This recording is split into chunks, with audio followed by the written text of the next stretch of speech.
Assalamu alaikum, my dear students. Welcome to lecture number 10 of FBIAC HSSC 1 Computer Science Series. आज के lecture में हम एक बहुत ही इम्पॉर्टेंट टॉपिक जो कि किसी भी प्रोग्रामिंग लैंग्वेज का एक इम्पॉर्टेंट टॉपिक कहलाता है जो कि लूप्स है, राइट? आपने कभी सोचा कि हमने अगर एक अपना नाम 100 टाइम प्रिंट कराना हो तो क्या हम 100 दफ़ा अपनी प्रिंट की स्टेटमेंट लिखेंगे? नो। हम हमेशा कोई ऐसा मैजिकल टूल निकालेंगे जिसके थ्रू हम काम आसानी से जल्दी कर सकें और टाइम हमारा सेव हो। तो लूप एक ऐसा कंट्रोल स्ट्रक्चर है, रेपिटेशनल कंट्रोल स्ट्रक्चर है, जो कि आपको ये एबिलिटी प्रोवाइड करता है कि आप अपनी मर्ज़ी से किसी भी चीज़ को रिपीट करा सकते हैं अपनी रिक्वायरमेंट के मुताबिक। तो आज के लेक्चर में हम ये देखेंगे कि एक फॉर लूप को यूज़ कर हम प्रोग्रामिंग में किस तरह से यूज़ कर सकते हैं और ये किस तरह से हमारे लिए बेनिफिशियल है। हम अपने बोर्ड के पर्सपेक्टिव से कुछ क्वेश्चंस डिस्कस करेंगे कि जहाँ पर क्वेश्चन आता है कि आप आउटपुट कैसे फाइंड कर सकते हैं और प्रोग्राम कैसे लिख सकते हैं और इसका सिंटेक्स क्या होता है और ये काम कैसे करता है, right? So let's start the lecture. Okay student, तो पहले ये समझते हैं कि आइट्रेशन किसे कहते हैं। जैसे कि हमारे टॉपिक का नाम है आइट्रेशन एंड लूप, तो बेसिकली आइट्रेशन रिपीटिशन का एक दूसरा नाम है। अक्सर आपसे ऑब्जेक्टिव में पेपर में पूछ लिया जाता है कोई लूप दे के कि बताएं इसकी नंबर ऑफ आइट्रेशंस कितनी होगी, तो आपने ये बात माइंड में रखनी है कि आइट्रेशन का मतलब है रिपीटिशन, यानी एक लूप जितनी दफ़ा रिपीट होगा उतनी उसकी नंबर ऑफ आइट्रेशन होंगी। हर एक रिपीटिशन यानी एक सिंगल रिपीटिशन जो आपकी लूप की होती है वो एक आइट्रेशन कहलाती है, राइट? अब आइट्रेशन का फ़ायदा क्या होता है कि लेट्स सपोज़ अगर मैंने एक स्टेटमेंट को प्रिंट कराना है 100 टाइम, तो मुझे वो 100 टाइम स्टेटमेंट नहीं लिखनी पड़ेगी। मैं सिर्फ़ एक दफ़ा लिख के लूप को बता दूँगी कि इतनी दफ़ा इसको रिपीट करो और वो स्टेटमेंट रिपीट हो जाएगी, राइट? तो इससे क्या होता है कि हमारा सबसे बड़ा फ़ायदा टाइम सेव होता है, स्पेस सेव होती है, यानी हमारे कोड की जो साइज़ है वो कम हो जाता है और हमें एक दफ़ा कोड लिखना पड़ता है और बार-बार लिखना नहीं पड़ता, जिसकी वजह से हमारे पास मेमोरी भी बच जाती है, राइट? सो पाइथन के अंदर जो हम रेपिटिशनल कंट्रोल स्ट्रक्चर यूज़ करते हैं वो 2 होते हैं, यानी जो हम रेपिटिशन के लिए यूज़ करते हैं, एक फॉर लूप और एक व्हाइल लूप। इस पूरे लेक्चर के अंदर हम फॉर लूप को डिस्कस करेंगे कि कैसे हम फॉर लूप को यूज़ करके डिफरेंट प्रोग्राम लिख सकते हैं जो कि हमारी रिक्वायरमेंट को मीट करें ताकि हम चीज़ों को रिपीट करा सकें। समझ लेते हैं कि एक फॉर लूप यूज़ कैसे होता है और कब होता है, राइट? देखिए, फॉर लूप हम यूज़ करते हैं पाइथन के अंदर जब हमें कोई चीज़ रिपीट करनी होती है सर्टेन नंबर ऑफ टाइम या specific number of time. Basically for loop का दूसरा नाम काउंटर लूप भी है। क्यों? क्योंकि हमें पता होता है कि हमने किसी चीज़ को कितनी दफ़ा रिपीट करना है और ये बेसिकली सिर्फ काउंट करता है कि जो स्टेटमेंट हमने रिपीट करानी है वो कितनी दफ़ा रिपीट होंगी, राइट? सो सबसे पहले इसके अंदर हम फॉर का कीवर्ड लिखते हैं। कीवर्ड क्या होता है? आपका एक स्पेसिफिक वर्ड। उसके बाद आप अपना लूप वेरिएबल लिखते हैं। लूप वेरिएबल का नाम आप कुछ भी रख सकते हैं, आई रखें, एक्स रखें, बट वो एक वैलिड वेरिएबल नेम होना चाहिए और ये रूल्स आपने ज़रूर फॉलो करने हैं। उसके बाद हम इन का कीवर्ड लिखते हैं। इन के कीवर्ड के बाद आपको एक फंक्शन चाहिए। फंक्शन की पहचान ये होती है कि उसके आगे ब्रैकेट्स लगी होती हैं और उसके अंदर हम कुछ पैरामीटर्स पास करते हैं। तो रेंज एक फंक्शन है जो कि ये 3 चीज़ें एक्सेप्ट करता है, जिसमें से 2 ऑलमोस्ट ऑप्शनल हैं, बाय डिफ़ॉल्ट सेट होती हैं। एक हम देते होते हैं जो नॉर्मली हम देते हैं, दैट इज़ स्टॉप, राइट? ये बताता है कि आपने जो लूप रिपीट करना है वो कहाँ से कहाँ तक रिपीट करना है, यानी उसका स्टार्ट और एंड क्या है, और स्टेप आपकी मर्ज़ी होती है। बाय डिफ़ॉल्ट जो आपका स्टार्ट है वो 0 होता है, स्टॉप हमेशा इंक्लूड नहीं होता। इसका मतलब क्या है इंक्लूड नहीं होता? यानी कि फॉर एग्ज़ाम्पल अगर हम यहाँ पर एक लूप लिखते हैं, जैसे मैंने एक लूप लिखा फॉर आई इन रेंज, और इसके अंदर मैंने इसे रेंज दी कि इसने स्टार्ट कहाँ से करना है, वन वन से। अब मुझे इसे 5 टाइम रिपीट कराना है तो मैं यहाँ 6 लिखूंगी। क्यों? क्योंकि 5 जो रिपीटिशन है, फिफ्थ रिपीटिशन इसके अंदर काउंट नहीं होती है। अगर हम यहाँ 5 लिखेंगे तो वो 4 टाइम रिपीट होगा और हमारे पास जो है वो एग्जीक्यूशन में एक आइट्रेशन स्किप हो जाएगी, ठीक है? Iteration repetition, right? अब इसको एक दफ़ा रन करके चेक कर लेते हैं कि एक्चुअली जब हम इसे रन करेंगे तो हमारे पास आउटपुट कैसी आएगी। आप देखेंगे कि यहाँ पर आपके पास आई की वैल्यू, आई बेसिकली यहाँ पर एक काउंटर वेरिएबल है और लूप वेरिएबल है, राइट? जो क्या कर रहा है, काउंट कर रहा है कि ये लूप कितनी दफ़ा चलेगा। अब जितनी दफ़ा लूप चलेगा इतनी दफ़ा आपकी ये प्रिंट आई की जो स्टेट वैल्यू है वो प्रिंट होती जाएगी। इंडेंटेशन ज़रूर माइंड में रखनी है। इंडेंटेशन क्या होती है? ये जो शुरू में हम स्पेस छोड़ते हैं, अगर आप ये स्पेस नहीं छोड़ते तो ये इसकी बॉडी का पार्ट नहीं बनता और बेशक आपका लूप चल रहा होगा लेकिन आपकी स्टेटमेंट रिपीट नहीं होगी क्योंकि वो उसकी बॉडी का पार्ट कंसिडर नहीं होगा, राइट? सो आप देख सकते हैं यहाँ आउटपुट हमें नजर आ रही है। पहली दफा लूप चला तो आंसर आपका प्रिंट 1 हुआ, फिर 2, फिर 3, फिर 4 और 5 और 6 जो कि स्टॉप था वो खुद काउंट नहीं हुआ, उसकी वैल्यू हमारी प्रिंट नहीं हुई क्योंकि उसके बाद लूप एंड हो गया, राइट। और डिफॉल्ट वैल्यू जो हमने नहीं दी तो ऑटोमेटिकली आई के अंदर 1 का इंक्रीमेंट होता गया और आपकी वैल्यू जो है वो स्टोर होती गई, राइट। अब एक और एग्जांपल कंसिडर करते हैं। आपके पास पेपर में एक प्रोग्राम आता है, right a program that print computer science 100 times, right. अब आप अगर एक तरीका करें तो सीधा सीधा प्रिंट की स्टेटमेंट 100 टाइम लिख दें, but that is not a good programming, right. यहाँ हम आसानी से एक लूप लगा सकते हैं, अपना फॉर लूप लगाते हैं, अपना एक काउंटर वेरिएबल लगाते हैं, इन का फंक्शन इन का कीवर्ड लिखते हैं, रेंज का फंक्शन लगाते हैं और उसको कहते हैं 1 से स्टार्ट करो और कहाँ तक प्रिंट करना है, हमने 100 तक तो हम इसको 101 दे देते हैं। और जो आपका ऑप्शनल है आप देना चाहें दे दें, ना दें तब भी वो यही काम करेगा। उसके बाद कॉलन लगा देते हैं तो ये हमारा लूप क्या करेगा, बेसिकली उस जो स्टेटमेंट है उसको बार बार रिपीट करा देगा, राइट। इंडेंटेशन जरूर आपने माइंड में रखनी है कि आपका जो लूप है वो बिल्कुल स्टार्ट से होना चाहिए और जो बॉडी है वो आपने इतनी स्पेस छोड़ के देनी है, राइट। अब मुझे प्रिंट क्या कराना है, मुझे प्रिंट कराना है कंप्यूटर साइंस। तो यहाँ पर मैं साथ ये भी लिख देती हूँ कि वो कितनी दफ़ा यानी कौन सी आइट्रेशन चल रही है, कौन सी रिपीटिशन चल रही है, यानी एक्स जो हमारा काउंटर वेरिएबल है वो साथ साथ बताता जाएगा ये फर्स्ट टाइम प्रिंट हो रहा है, ये सेकंड टाइम प्रिंट हो रहा है, ये थर्ड टाइम प्रिंट हो रहा है, राइट। सो इस तरीके से हम एक्स लिख लेते हैं। एक्स जब इन्वर्टेड कॉमा से बाहर लिखा जाता है प्रिंट के अंदर तो बेसिकली उसकी वैल्यू को प्रिंट करा देता है, यानी उस आइट्रेशन के उस वक्त करंट वैल्यू जो भी होती है वो डिस्प्ले हो जाती है, राइट।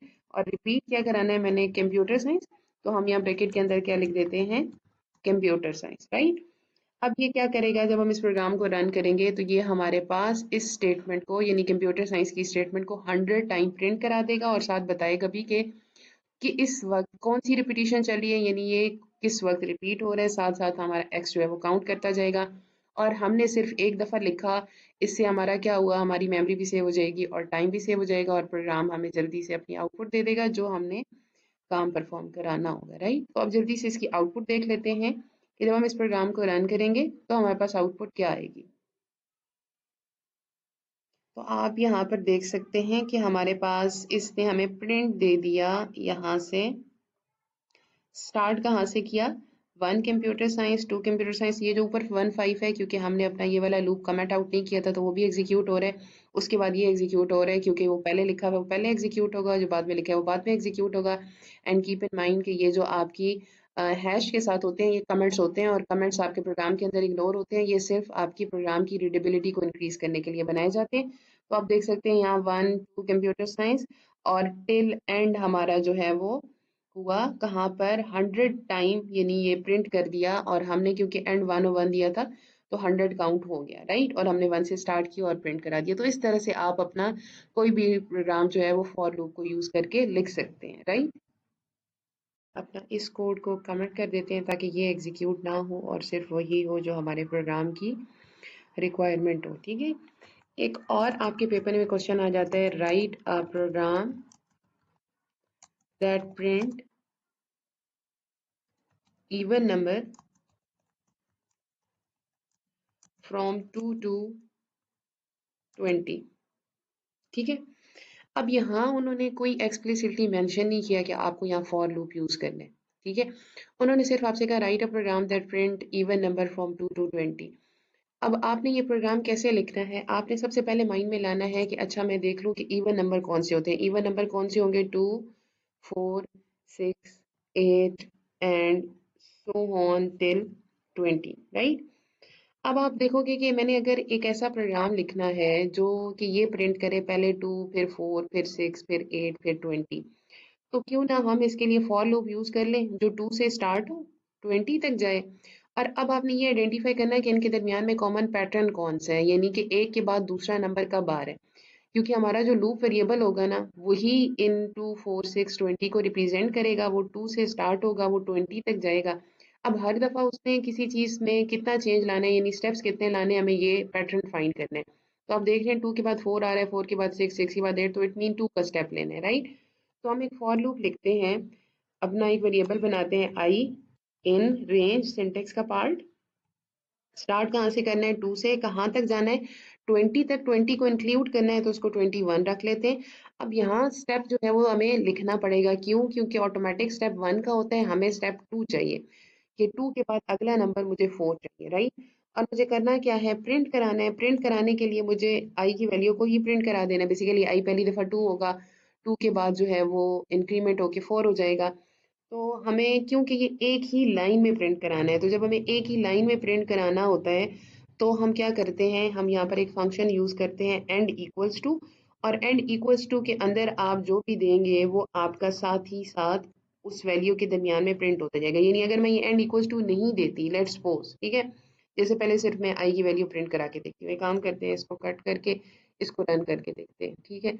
तो आपकी आउटपुट कैसी आएगी, हमें आउटपुट सही मिलेगी लेकिन उसकी फॉर्मेटिंग थोड़ी सी सही नहीं आएगी। यानी वो सारे यूं एक ही नीचे वर्टिकल में आपके पास आउटपुट आती जाएगी, यानी पहले 2 फिर 4 फिर 6 फिर 8, राइट। तो जैसा कि आप यहाँ पर देख सकते हैं कि हमारे पास आउटपुट जो आई वो क्या आई, 2 4 6, यहाँ पर 2 4 6 8 और 20 तक, right.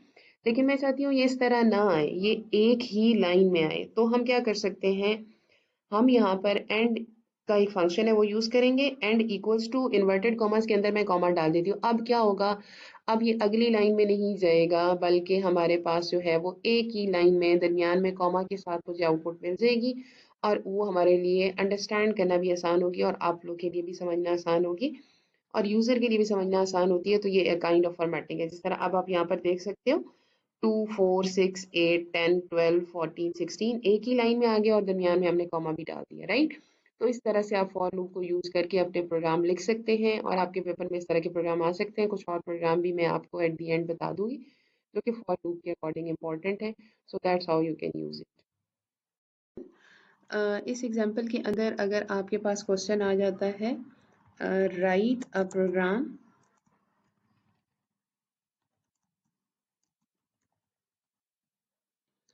write a program that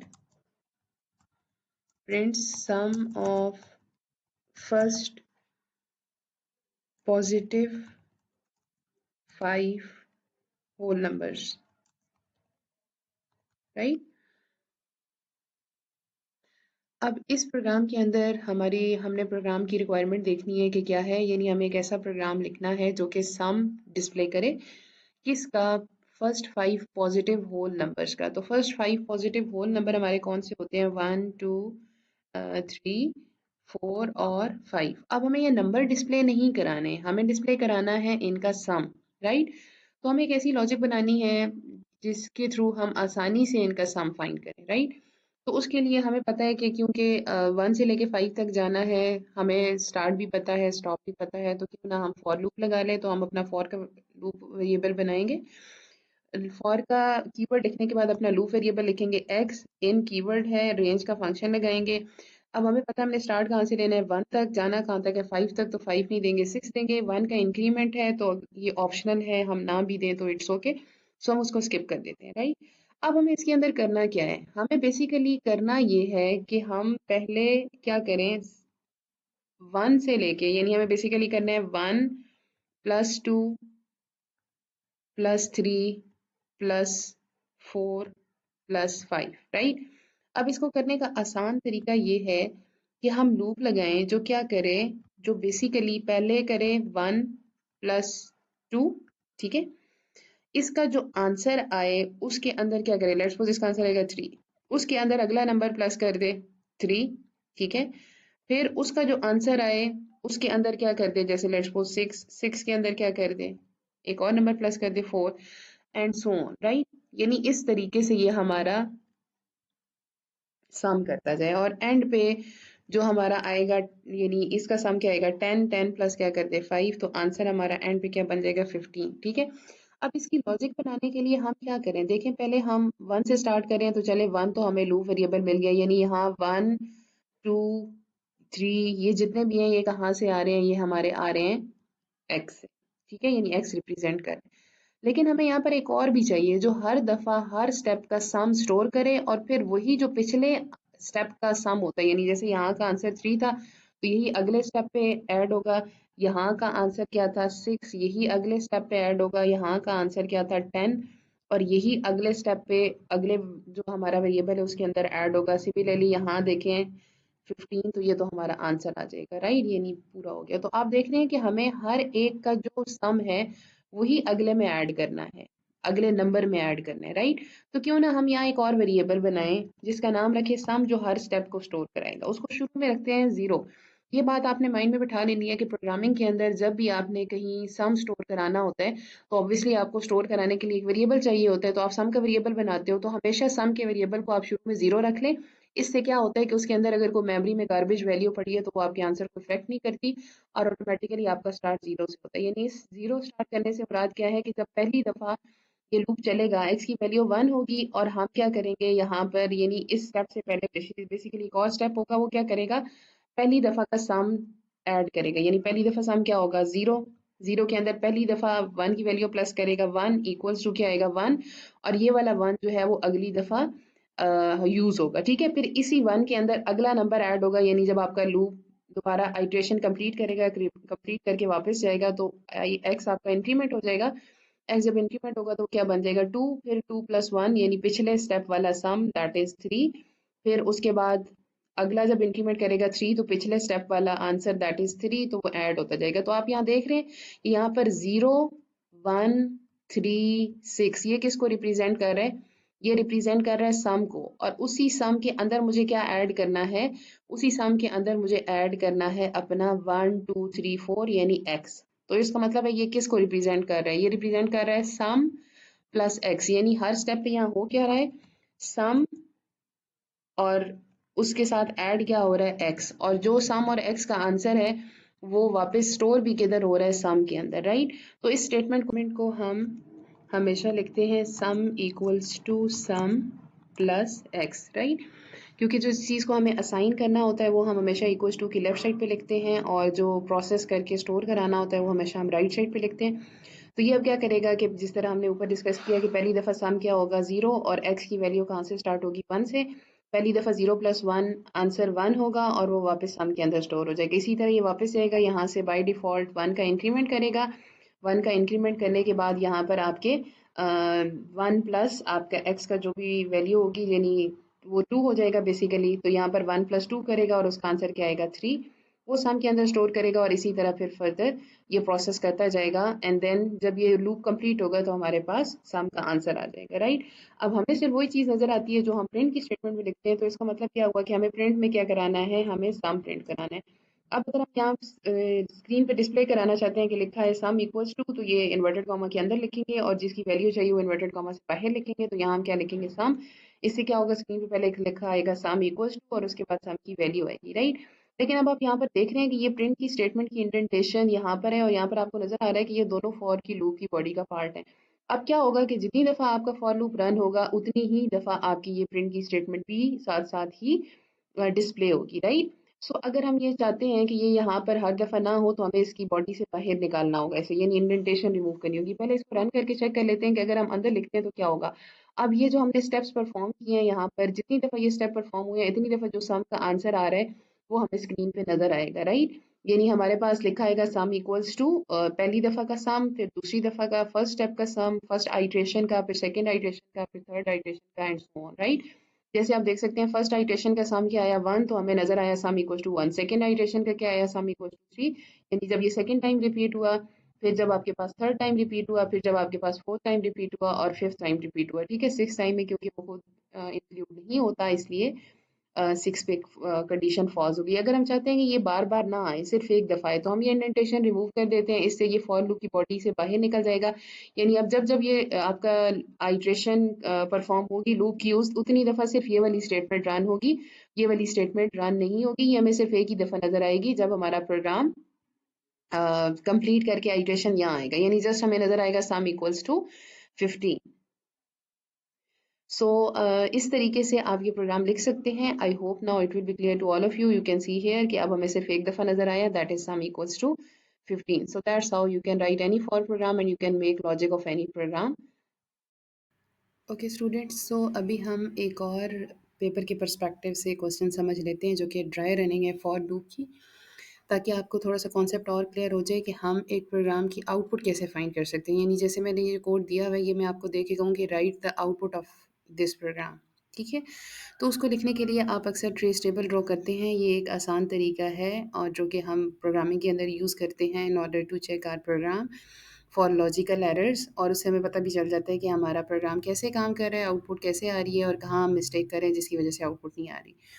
इसका सबसे ईज़ी वे ये होता है कि आप अपने पास टेबल बना लें, टेबल के अंदर आपने वो वेरिएबल लिखने होते हैं जिनके अंदर चेंज आ रहा होता है। जैसे आप यहाँ देखिए हमारे 2 ही वेरिएबल इन्वॉल्व हैं, एक आई का और एक सम का, राइट? तो इसका मतलब क्या है कि हर दफ़ा चेंज किसके अंदर आ रहा है, एक आई के अंदर चेंज आ रहा है और दूसरा सम के अंदर चेंज आ रहा है। तो हमने क्या किया कि हमने आई लिखा और सम पहले क्या था, जब आइट्रेशन हुई यानी रिपिटिशन हुई तो सम में क्या चेंज आया, यानी sum equals to sum plus i किया, और उसके बाद आफ्टर सम में क्या चेंज आया। तो हमने वैसे सम आप एक भी लिख सकते हैं लेकिन इससे थोड़ी क्लैरिटी आ जाती है कि पहले सम क्या था, ऑपरेशन परफॉर्म होने के बाद सम क्या हुआ। आई में चेंज तो ऑटोमेटिकली हर आइट्रेशन में आता रहता है। तो अब हम इसको एग्जीक्यूट करके स्टेप बाय स्टेप देखते हैं कि जब ये लूप रन होता है तो इन वेरिएबल्स के अंदर चेंज कैसे आता है और इसको हम कैसे चेक कर सकते हैं। ओके, सो सबसे पहले हम देखते हैं कि हमारे पास सम 0 है तो हमने सम के अंदर 0 लिख दिया। आई स्टार्टिंग पॉइंट 1 है तो स्टार्ट 1 से होगा। अब जब 1 को चेक करेगा कि 1 6 से लेस है, ठीक है, कंडीशन ट्रू है, तो हमने body of the statement execute करानी है। बॉडी ऑफ द स्टेटमेंट क्या है, sum equals to sum plus i, यानी इस वक्त जो भी करंट वैल्यू है आई और सम की उसको सम कर दो, दैट इज़ 0 प्लस 1 1, और उसको वापस सम के अंदर जो लेफ्ट साइड पे है उसके अंदर स्टोर कर दो, यानी अब सम क्या हो जाएगा 1, राइट? तो ये हमारी फर्स्ट आइट्रेशन कंप्लीट हो गई, यानी अभी हमारी फर्स्ट आइट्रेशन के अंदर सम 1 हो चुका है और आई 1 कंप्लीट हो चुका है। अब यहाँ से ये वापस किधर जाएगा, इंक्रीमेंट के पास, और 1 का जो है वो इंक्रीमेंट करेगा, right? So let's move forward to the second step. अब सेकंड स्टेप पे क्या हुआ कि आई की वैल्यू इंक्रीमेंट हो गई, वो 2 हो गई, और हमारे पास जो सम की वैल्यू है वो क्या हो गई, जो पिछले स्टेप से आ रही है वो 1 है। अब हमने दोनों को प्लस करना है, 2 + 1 1, और वापस आंसर हमारे पास क्या आएगा 3। तो इसका मतलब क्या है, अब हमारी सम क्या हो चुका है 3। अब हम वापस जाएँगे, आई के अंदर इंक्रीमेंट करेंगे, आई क्या हो जाएगा 3, सम की वैल्यू जो पिछले स्टेप से आई वो क्या हो गई 3, तो करंट वैल्यू जो है वो सम और आई की क्या हो गई 3 + 3, आंसर इज़ 6। तो इसका मतलब है अब हमारे सम का वेरिएबल की वैल्यू अपडेट हो चुकी है, दैट इज़ 6।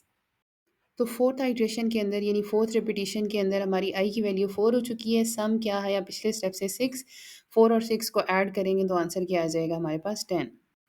लास्ट स्टेप के अंदर हमारी फिफ्थ आइट्रेशन आएगी, यानी आई की वैल्यू इंक्रीमेंट होकर 5 हो गई है, वो 1 स्टेप की वजह से। सम क्या आया 10, 10 + 5 करेंगे, आंसर क्या आएगा 15। 15 के बाद जब वापस जाके इंक्रीमेंट करेंगे तो ये आई क्या हो जाएगा 6, नाउ 6 और लेस देन 6 कंडीशन फॉल्स हो जाएगी, यानी हम कहते हैं कि हमारा जो एंड हम लिखते हैं वो काउंट नहीं होता, वो एक्सक्लूडेड होता है, राइट? यानी इंक्लूड नहीं होता। तो यहाँ पर कंडीशन फॉल्स हो जाएगी, यानी अब हमारा ये sum equals to sum plus i वाली स्टेटमेंट एग्जीक्यूट नहीं होगी और हम डायरेक्ट प्रिंट वाली स्टेटमेंट के पास आ जाएंगे, या आपका कंट्रोल जो है वो प्रिंट वाली स्टेटमेंट के पास आएगा। प्रिंट स्टेटमेंट के अंदर क्या लिखा हुआ है, द सम इज़, जो इन्वर्टेड कॉमास के अंदर होता है वो एज इट इज़ डिस्प्ले हो जाता है, तो लिखा आएगा द सम इज़, और उसके बाद सम की वैल्यू डिस्प्ले होगी और सम की वैल्यू आपके पास क्या आएगी 15। तो इस तरीके से आपके प्रोग्राम की जो फाइनल आउटपुट होगी वो सिर्फ आपको स्क्रीन पे नज़र आएगी, द सम इज़ 15। लेकिन बैकएंड के ऊपर जो बैकएंड पे आपके पास ये सारी प्रोसेसिंग होगी जिसके अंदर आपके इन वेरिएबल्स के अंदर चेंज आएगा, और जब आपका लूप कंप्लीट होगा तो ये आपके पास आउटपुट आएगी। आई होप नाउ आपको क्लियर होगा कि किस तरीके से आप अपने प्रोग्राम की ड्राई रनिंग कर सकते हैं और आउटपुट फाइंड करने के लिए आप इस तरह से टेबल ड्रॉ करके अपने प्रोग्राम की फाइनल आउटपुट फाइंड कर सकते हैं।